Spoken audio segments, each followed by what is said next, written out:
యుధామన్యుశ్చ విక్రాంతః ఉత్తమోజాశ్చ వీర్యవాన్ సౌభద్రో ద్రౌపదేయాశ్చ సర్వ ఏవ మహారథాః.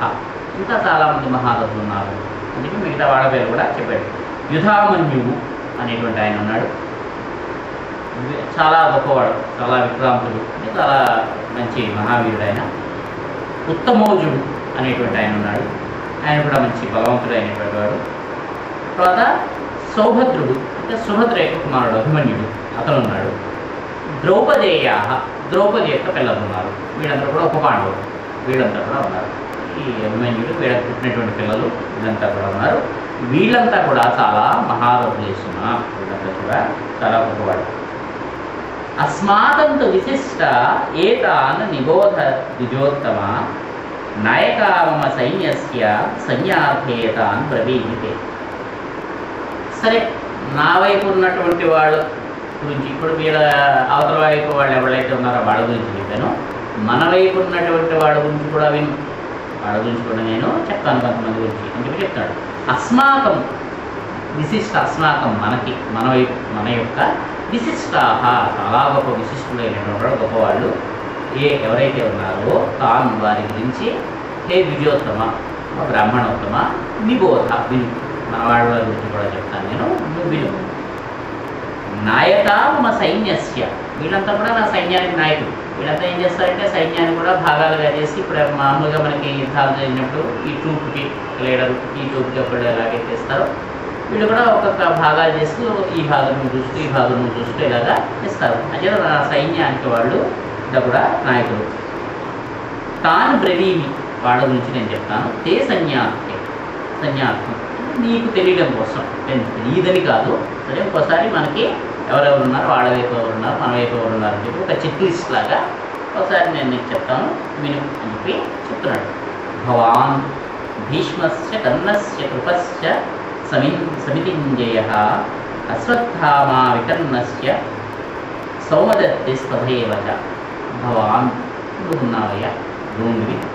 తర్వాత భీష్మ, భీష్ముడు ఉన్నాడు పెద్ద ఆయన. కర్ణ, కర్ణుడు ఉన్నాడు. కృప, కృపాచార్యుడు ఉన్నాడు. సమితింజయ అంటే వీళ్ళందరూ కూడా యుద్ధంలో జయాన్ని పొందినటువంటి వాడు. అందరూ కూడా అనేకమైనటువంటి యుద్ధాలు చేశారు. ఆ యుద్ధంలో వీళ్ళందరూ కూడా విజయాన్ని పొందినటువంటి వాళ్ళు. అశ్వత్థామ, ఈ కుమారుడు అశ్వత్థామ ఉన్నాడు. వికర్ణ, ఈ వికర్ణుడు ఉన్నాడు, వీళ్ళ సోదరుడు. సోమదత్తి, సోమదత్తి అనేటువంటి సోమదత్తుడు అనేటువంటి ఆయన యొక్క కుమారుడు. ఆ సోమదత్తుడు కూడా అతను కూడా ఉన్నాడు. ఇంకా అన్యే చ బహవః శూరాః మదర్థే త్యక్తజీవితాః నానాశస్త్రప్రహరణాః సర్వే యుద్ధ విశారదాః. ఈ కొంతమంది గురించి చెప్పి చాలా చక్కగా ఇక్కడ చెప్తున్నాడు. అంటే యుద్ధానికి వెళ్ళడం అంటే ఏమిటంటే అన్యే బహవః శూరాః, అన్యే ఇంకా బహవః అనేకమైనటువంటి శూరాః వీరులు ఉన్నారు. మదర్థే నా కోసం, త్యక్త జీవితాః జీవితాన్ని విడిచిపెట్టేసినటువంటి వాడు. ప్రాణాలు అప్పుడే విడిచిపెట్టేశారు వీళ్ళంతా కూడా. అంటే ఉదాహరణ యుద్ధంలో లేదో కూడా వాళ్ళకి తెలియదు ఇంకా. అంచేత ప్రాణాల మీద ఆశలు విడిచిపెట్టేసి చచ్చినా బ్రతికినా సరే యుద్ధంలో ఏమైపోయినా సరే విజయమో వీర స్వర్గమో అన్నట్టుగా నా కోసం అని చెప్పి యుద్ధంలో దూకినటువంటి వాళ్ళు అనేక మంది ఉన్నారు. అంటే దానికి రావడం అంటే పూర్వం ఎప్పుడైనా సరే ఏమంటే దేంట్లోకి వెళ్తే చాలా క్రిటికల్గా ఉండేటువంటి భవిష్యత్తులోకి వెళ్తే ప్రాణాల మీద ఆశలు వదిలిపెట్టేసుకోవడమే. అంటే వీళ్ళందరూ కూడా ప్రాణాల మీద ఆశలు వదిలిపెట్టేసుకునే నా వైపు యుద్ధం చేయడానికి వచ్చారు. వీళ్ళంతా కూడా నానా శస్త్ర ప్రహరణాహ, అనేకమైనటువంటి ఆయుధాలని వాటిని కూడా వేయగలిగినటువంటి నేర్పు కలిగినటువంటి వారు. అందరూ కూడా యుద్ధ విశారదాహ, అందరూ కూడా అనేకమైన యుద్ధాలు చేసి యుద్ధంలో చాలా అనుభవాన్ని పొందినటువంటి వాళ్ళే. అపర్యాప్తం తదస్మాకం బలం భీష్మాభిరక్షితం పర్యాప్తం తిరమేతేషాం బలం భీమాభిరక్షితం. ఇది చోటు చూస్తుంటే వీళ్ళ వైపు 11 అక్షోహిణుల యొక్క సైన్యం ఉంది, అటువైపు 7 అక్షోహిణుల యొక్క సైన్యం ఉంది. అక్షోహిణుడు కూడా లెక్క ఉంది, ఇంతమంది సైనికులు, ఇన్ని గుర్రాలు, ఇన్ని ఏనుగులు, ఇన్ని రథాలు ఉంటే ఒక అక్షోహిణి కింద లెక్క. మన మామూలుగా ఇప్పుడు కాదు, బెటాలియన్ అంటే ఎంత, ఇవంటే ఎంత, ఇలాగా ఇంతమంది ఉంటే అదొక దాని కింద చెప్తారు. వీళ్ళ వైపు 11 అక్షోహిణి ఉంది, వాళ్ళ వైపు 7 అక్షోహిణి ఉంది. అంటే చూస్తుంటే మనది అమితమైనటువంటి అసంఖ్యాకమైనటువంటి బలం మన వైపు ఉంది, వాళ్ళ వైపు ఉన్నటువంటి బలం పరిమితమైనది.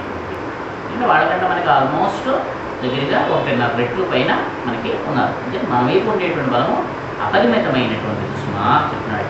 అపర్యాప్తం, పర్యాప్తము అంటే హద్దు లేనటువంటి పరిమితి లేనటువంటి అస్మాకం బలం, మన యొక్క బలము భీష్మ అభిరక్షణం, భీష్ముని చేత రక్షింపబడుతుంది. భీష్ముడు సర్వసేనాని వేళకి అంటే భీష్ముడు రక్షిస్తున్నాడు. పర్యాప్తంతో ఇదం ఏతేషాం, వాళ్ళ బలమా పర్యాప్తం అంటే అంత అపరిమితమైనది కాదు, పరిమితమైనటువంటి, మనతో పోలిస్తే వాళ్ళు తక్కువ. భీమ అభిరక్షణం, వాళ్ళ వైపు ధృష్టద్యుమ్నుడు సర్వసైన్యాధిపతి అయినప్పటికీ కూడా అంటే వ్యూహ రచన ఎవళ్ళెవళ్ళు ఎక్కడ ఉండాలి ఇలాంటివన్నీ ఆయన చూసుకున్నారు. కానీ వాళ్ళందరికీ కూడా ఉత్సాహపరిచి చేసేటువంటి వాడు భీముడు. ఎక్కడైనా ఏదైనా వస్తే అంటే ఈ స్ట్రాటజిక్ ప్లానింగ్ మొదలైనటువంటివన్నీ దృష్టద్యుమ్నుడు చూసుకుంటాడు. మిగిలిన వ్యవహారాలన్నింటిలోనూ వాళ్ళని నడువు నుంచో ఏంటి ఇక్కడ ఉన్నాడు అని చెప్పి అదిరించి అరిచి రావగొట్టాడు వాడు భీముడు. అంటే వాడు భయం భీముడు అంటే భీముడు రక్షిస్తున్నట్టుగానే వాళ్ళకి అంటే భీముని చేత రక్షింపబడుతున్నటువంటి బలమేమో అటుకేస్తుంది, భీష్ముడి చేత రక్షింపబడుతున్నటువంటి బలమేమో ఇటుకేస్తుంది. మన బలమేమో అసంఖ్యాకమైనటువంటిది, వాళ్ళ సంఖ్యేమో పరిమితమైనటువంటిది. అయనేషు చ సర్వేషు యథాభాగమవస్థితాః భీష్మమేవాభిరక్షन्तు భవంతః సర్వ ఏవ హి. అయనేషు సర్వేషు, మీరందరూ కూడా ఈ ఎవరెవరు ఎక్కడ ఉండాలి ఇవన్నీ కూడా ఉన్నాయి. అంటే ఏ వరుసలో ఉండాలి అంటే ఎన్నో వరుసలో ఎన్నో పంక్తిలో ఇటువంటివన్నీ కూడా ర్యాంక్ అండ్ ఫైల్ అని చెప్పి చెప్తాం. అంటే అడ్డ వరుస నిలువు వరుస రోలు ఎక్కడ ఉండాలి ఇందులో అంటూనే ఇవన్నీ కూడా స్థిరపరుచుకున్నారు ఎవరికి వాళ్ళు. ఇలాగ వీటన్నిటిలోనూ కూడా మీరు యథాభాగం అవస్థితాః, మీ స్థానాల్లో ఉంటూ మనం ఏం చేయాలి, ఎందుకంటే మన వైపు ఉండేటువంటి సర్వసైన్యాధిపతి భీష్ముడు కాబట్టి ఆయన మనం రక్షించుకోవాలి. ఎవరైతే ముఖ్యుడైనటువంటి వాడు ఉంటాడో వాళ్ళ మీద అవతల వాడు కూడా దృష్టి పెడతారు. ఎందుకంటే అతన్ని ఓడిస్తేనే లేకపోతే అతన్ని చంపేస్తే వీళ్ళు నీరసించిపోతారు కదా అని చెప్పి ఆ నాయకుడు ఎవరైతే ఉంటే ఆ నాయకుడి మీద వాళ్ళు దృష్టి పెడతారు. కాబట్టి మనందరం కూడా ఏం చేయాలంటే యుద్ధంలో భీష్ముడి మీద ఒక కన్ను వేసి ఆయన రక్షించుకోవాల్సిన అంటే మీ స్థానాల్లో మీరు చెక్కు చెదరకుండా అలా నిల్చుని భీష్మమేవ అభిరక్షంతు భవంతః సర్వే, మీరందరూ కూడా భీష్ముడిని రక్షించండి, ఆయన్ని కాపాడుకోవడం మా యొక్క బాధ్యత. తస్య సంజనయన్ హర్షం కురువృత్తః పితామహః సింహనాదం వినజ్యోచ్చైః శంఖం దత్మో ప్రతాపవాన్ అనేది ఈయన చెప్పాడు. అంటే ద్రోణుడితో చెప్పినా కానీ అక్కడ భీష్ముడు వాడు ఉన్నారు, వాళ్ళు కూడా వింటున్నారు. అంటే దుర్యోధనుడు ఎప్పుడైతే వచ్చి ఈ మాటలు చెప్పాడో అవతల వైపు ఈ రకమైనటువంటి సైన్యం ఉంది, ఇదిగో ఇవతల వైపు వీళ్ళు ఉన్నారు, వాళ్ళకంటే మనం ఎక్కువ ఉన్నాము, సంఖ్యాబలం మనకు ఎక్కువగా ఉంది అని అన్నప్పటికీ కూడా యుద్ధానికి వచ్చి యుద్ధం చేయడానికి ప్రారంభించే ముందు వాళ్ళ వైపు సైన్యం ఎక్కువ ఉందా మన వైపు సైన్యం ఎక్కువ ఉందా అనేటువంటి లెక్కలు వేసుకుంటున్నాడంటే ఇతని మనస్సులో కొంచెం అనుమానం సందేహం అనేటువంటిది ఉంది. పర్వాలేదు మన వైపు సైన్యం ఎక్కువ ఉన్నారు కాబట్టి అని అనడం అనేటువంటిది ఇతనిలో సందేహం అనేటువంటిది ఉంది. యుద్ధానికి వెళ్లే ముందు ఈ రకమైనటువంటి సందేహంతో సంశయంతో వెళ్ళడం అనేటువంటిది పనికిరాదు. కాబట్టి ఈ మాటలు విన్నటువంటి భీష్ముడు ఏం చేశాడు, ఆయన ప్రతిస్పందించాడు. వెంటనే దుర్యోధనుడికి ఉత్సాహాన్ని కలిగించేటట్టుగా ఆయన శంఖాన్ని పూరించాడు అని చెప్తున్నాడు. తస్య సంజనయన్ హర్షం, ఆయనకి సంతోషాన్ని ఆనందాన్ని కలిగిస్తూ అంటే ఈ దుర్యోధనుడికి సంతోషాన్ని కలిగిస్తూ ఆనందాన్ని కలిగిస్తూ పితామహః కురువృత్తః, పితామహుడైనటువంటి ఆ తాతగారు ఆ కురువృద్ధుడు ఆ వృద్ధుడైనటువంటి ఆ భీష్ముడు సింహనాదం వినజ్య గట్టిగా కనపరిచాడు.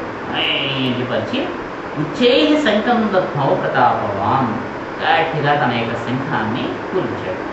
ఆ శంఖనాదంతో అంటే నేను సిద్ధంగా ఉన్నాను, నువ్వు ఎందుకు కంగారు పడతావు, నన్ను రక్షించు అని చెప్పి నువ్వు వీళ్ళందరికీ చెప్పక్కర్లేదు, నన్ను నేను రక్షించుకోగలను ఇంత వయసులో ఉన్నప్పటికీ కూడా, ఏ కంగారు పడకు నేను చూసుకుంటాను కదా అన్నీ అని చెప్పి అతని మనస్సులో ఏమాత్రం సందేహం ఏదైనా కనుకుంటే అంటే భీష్ముడు అంత కాకపోయినా పెద్ద ఆయన కదా, ముసుగువాడు కదా, కొంచెం జాగ్రత్తగా చూసుకోండి ఆయన కూడా అని అనేటప్పటికి భీష్ముడు ఒక్కసారి లేచి నుంచి గట్టిగా ఒక అరుపరిచి వాళ్ళు ఏం చేశాడు, సంఘం గురించి అంటే నువ్వు ఏ కంగారు పడుకు, నా విషయం నేను చూసుకుంటాను, నువ్వు నీ విషయం చూసుకో, ఏమీ ఇబ్బంది ఏమీ లేదు అని అన్నట్టు. తతః శంఖాశ్చ భేద్యస్య ఫణవానక గోముఖాః సహసైవ అభ్యహన్యంత ససక్తస్తు మరోభవత్. ఎప్పుడైతే భీష్ముడు ఈ నామం చేశాడో ఈ యుద్ధములు కానీ, గుంపులు కానీ, ర్యాలీలు కానీ ఇవన్నీ కూడా ఒకే రకంగా ఉంటాయి. ఎక్కడైనా కూడా ఒకటి మొదలు పెడితే అది సాల్వ్ అయిపోతుంటారు మిగతా వాళ్ళు. ఈ క్రికెట్